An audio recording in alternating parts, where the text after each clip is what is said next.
अनादि हैं। गुरु जी की संगत जब हम एक बार बन गए तो फिर हम 24/7 उनकी सुरक्षा में ही रहते हैं। और एक बार जब समर्पण कर दिया, फिर हमारी सोच, हमारा हर कदम गुरु जी द्वारा ही निर्देशित होता है। हमें लगता है कि हम कर रहे हैं, पर वो हमारा शरीर होता है। बाकी हर हाव भाव या बोल या एक्शन सब गुरु जी कराते हैं। कभी मेरे पास वक्त नहीं होता है तो समझ आता है कि पोस्ट लिखने में देर हो गई, पर जब वक्त भी हो हाथ में और पोस्ट लिखना शुरू ही नहीं कर पा रही हूँ तो समझ आ जाता है कि आज जो लिखना है वो अभी तक पहुँचा नहीं है मेरे पास। आज भी ऐसा ही हुआ। और फिर संगत ने अपने सत्संग शेयर किए, जिनसे जो मैसेज मिल रहा है उस सार को शेयर करती हूँ। बहुत बार हम संगत जब गुरु जी से नए नए जुड़ते हैं और हमारी ज़िंदगी में कुछ हलचल सी होती दिखती है तो हम कहते हैं कि गुरु जी के रहते हुए ये कैसे हो सकता है। पर जैसे ही हम गुरु जी के मैसेजेस को समझने लगते हैं, अपने कर्म कटवाने हैं कि किस तरह से जिप लगाकर ये फॉलो करने लगते हैं, हमें गुरु जी की मेहर हर बात में दिखनी शुरू हो जाती है। यदि हमारे साथ कुछ गलत हुआ तो उससे हमारे कर्म ही कटेंगे, यदि हमने उससे पॉजिटिविटी लिया तो। लेकिन यदि हम उस पर रोएंगे और भी कर्म जमा कर लेंगे। ये बात हम संगत को गुरुजी ने बार बार समझाई है। एक संगत जो समर्पण के स्तर पर है, उनके और उनके रिश्तेदार के खिलाफ कुछ बातें लोगों तक पहुंच गईं। यहाँ से लीलाधर की लीला शुरू होती है। जो बंदी शिकायत कर रही थी उसे के ही फ़ोन से रिकॉर्ड होकर उसके द्वारा ही पूरे रिश्तेदारों के ग्रुप में चला गया। काफ़ी हो हंगामा हुआ और माफ़ी का सिलसिला चला। संगत भी एक थी उनकी गली के घेरे में,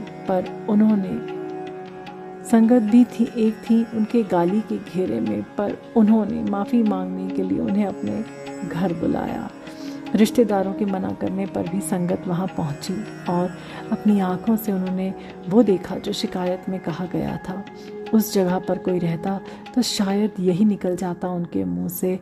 सबसे खास बात हुई जब होस्ट और संगत के बीच ऐसा मोड़ आया कि संगत के मुंह से उन्हें लगा कि उनके आराध्य बजरंग बली बोल रहे हैं।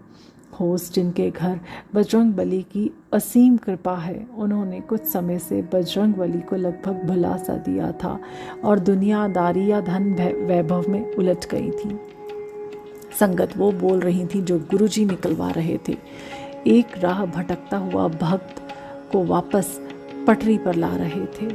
उन्हें याद दिला रहे थे कि किस तरह से वो भगवान से जुड़े होते थे, भगवान से बातें करते होते थे, जो अब वो भूल चुके हैं। सब कुछ याद दिलाकर और उसी शहर में गुरुजी के संगत से मिलवाकर ही गुरुजी ने अपनी संगत को वापस बुलाया। कहा गालियों की बौछार जिसके मुंह से निकली थी, वहाँ फिर से भगवान बजरंग बली के रूप में आशीर्वाद पहुँचाकर अपनी संगत को भी ढेर सारी ब्लेसिंग्स दिलवा दी। ये तो है हमारे गुरुजी। गुरुजी हम संगत को समझा रहे हैं कि जो गुरुजी के इस रूप में भगवान को देख पा रहा है वो सही है, पर जो पहले से ही किसी भगवान को पूर्ण रूपेण समर्पित है, उसे अपने भगवान को छोड़ने की कोई ज़रूरत नहीं है। उन्हें ब्लेसिंग्स उसी रूप में मिलती रहेंगी। ईश्वर एक ही है। गुरुजी ने सबसे पहले हमें देवी देवताओं से कटने को कहा, हर गुरु को त्याग कर गुरुजी को गुरु मानने को कहा, क्योंकि हम उस वक्त एक देवता या एक गुरु के महत्व को समझने लायक थे ही नहीं। अब यदि हम समझ चुके हैं कि रूप अनेक पर ईश्वर तो एक ही है, तो कोई भी एक ईश्वर को पकड़कर हम भवसागर से पार हो सकते हैं। हमें ईश्वर बदलने की कोई ज़रूरत नहीं है, हमें अपने भाव बदलने हैं बस। हमारा समर्पण होना चाहिए, चाहे वो किसी के लिए हो, तभी वहाँ से शक्ति हम तक आएगी। दूसरा सत्संग भी ऐसे ही बड़ा मैसेज लेकर आया। एक संगत जिन्हें अक्सर विजन में गुरुजी और बाकी क्रियाकलाप दिख जाते हैं, उन्होंने बताया कि किस तरह से आज जब वो सत्संग कर रही थी तो उन्हें किसी मंदिर में जाने की प्रबल इच्छा हुई। दूरी ज़्यादा होने की वजह से उन्हें अपने मन को दबाना पड़ा, पर थोड़ी ही देर में घटनाक्रम सब ऐसे होते गए कि उनका सत्संग भी उस महामंत्र से पूरा कराया जो उस मंदिर में हुआ करता था। उस मंदिर के फाउंडर इन संगत के पहले गुरु हैं, जिनकी बातों ने उन्हें आध्यात्मिक मार्ग पर लाया। उनसे सीखी बातों पर चलकर ही ये गुरुजी तक पहुंची। आज जब इन्होंने लगभग उन्हें भुला सा दिया होगा, तो गुरुजी ने अलग अलग माध्यम इस्तेमाल करके उन्हें अपने पहले गुरु के आशीर्वाद लेने के लिए तैयार किया। हम संगत सोचते हैं कि अब तो हम गुरु वाले हैं, हमें किसी के आदर सत्कार करने की कोई ज़रूरत नहीं है। यदि गुरुजी हमारे अंग संग हैं तो हमें किसी और की क्या ज़रूरत है। सही है, हमें किसी और की कोई ज़रूरत नहीं है, पर हमें सबके आशीर्वाद की तो बहुत ज़रूरत है। गुरुजी के लंगर, सत्संग, सेवा या सिमरन से तो हम ब्लेसिंग्स कमा ही रहे हैं। इसके अलावा जिन महान लोगों का हमारी ज़िंदगी को इस पॉइंट तक पहुंचाने में महत्वपूर्ण योगदान रहा है, उनसे तो हमें हमेशा ब्लेसिंग्स लेनी ही है।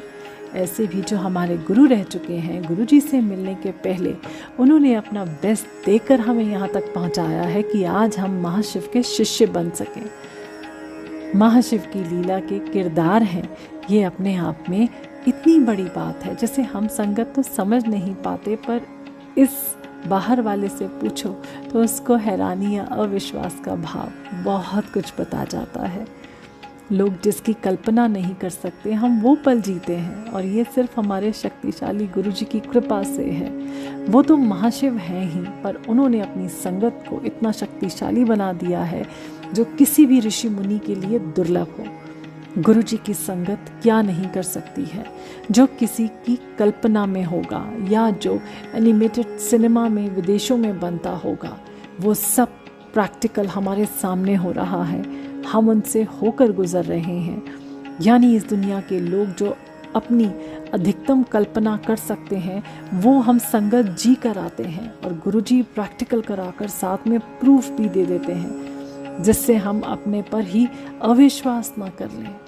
सबसे खास बात है कि हम संगत में किसी को कुछ खास नहीं आता। एक्शन, डायरेक्शन, कहानी और पूरे फिल्म का निर्देशन सब कुछ खुद गुरुजी ही करते हैं, और हमारे हाथों में दे जाते हैं ढेर सारी खुशियाँ और कुछ सीख। एक सीख तो हम सभी गांठ बांध लें, हम सब संगत। गुरुजी से जुड़ने का कहीं से ये मतलब नहीं है कि हम देवी देवताओं की अनदेखी करें। सभी को जैसा सम्मान देते आए हैं वैसा ही करें। सभी गुरुओं को, चाहे वो माँ हो या संसार गुरु, पूरे सम्मान के साथ याद करें और शुक्राना करें यहाँ तक पहुँचाने के लिए। सबसे ज़्यादा जहाँ हम गलती कर रहे हैं वो है अपने से बड़ों के साथ का व्यवहार। हम अपने बुज़ुर्गों का आदर सत्कार या हमें अपने बुज़ुर्गों का आदर सत्कार या सेवा करनी है। गुरुजी कभी भी हमें माफ़ नहीं करेंगे यदि हम अपने माँ पिता, सास ससुर या किसी और बड़े से बदतमीज़ी कर रहे हैं। आज जो हमारे बड़े हमें दे रहे हैं, यदि आशीर्वाद है तो वो हमारा भविष्य बना रहा है, यदि गाली है तो वो हमारे भूतकाल के कर्मों को काट रहा है। यानी दोनों ही तरह से हमारे बुज़ुर्ग हमारा भला ही कर रहे हैं। ऐसे में हमारे मुंह से, हमारे दिल से सिर्फ शुक्राना ही निकले।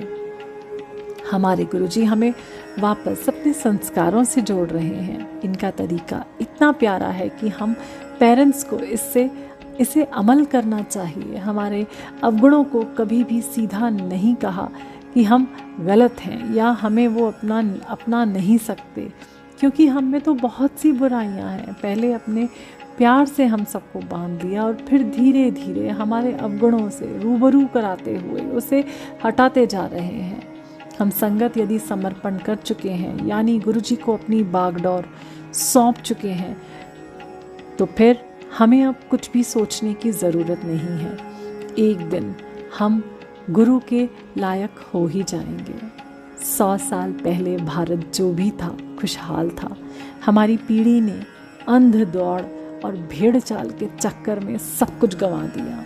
अब हमारा आने वाला कल, यानी हमारे बच्चे जो गुरुजी के आशीष के तले बड़े हो रहे हैं, वो अपने संस्कारों को, अपने खुशहाल भारत को वापस लाएंगे। गुरुजी की मेहर हम सब पर बनी रहे। जय गुरुजी।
मझधार से कौन निकाले ओ डुगरी वाले, मझधार